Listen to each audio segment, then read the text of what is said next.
In this video, I'll show you how to view archived cards and lists in Trello. If you archived something by mistake, or you just want to bring back an old task, the good news is that Trello keeps archived items inside the same board where they were originally stored.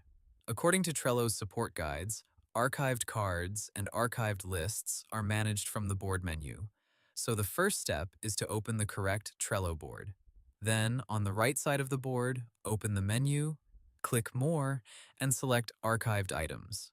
That is where Trello shows the items that have been archived for that specific board. When you open archived items, Trello will usually show archived cards first. You can scroll through the list to find the card you want, or use the search bar in that window to search for it faster. Trello says that archived cards can be restored from this section, and once you find the card, you can click Restore or Send to Board to bring it back. The card will then return to the board.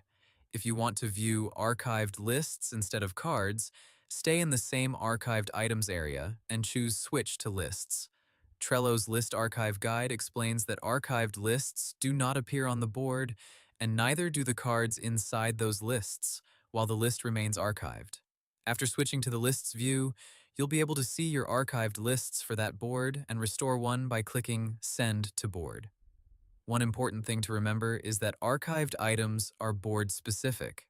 That means if you cannot find an archived card or list, you may be looking in the wrong board.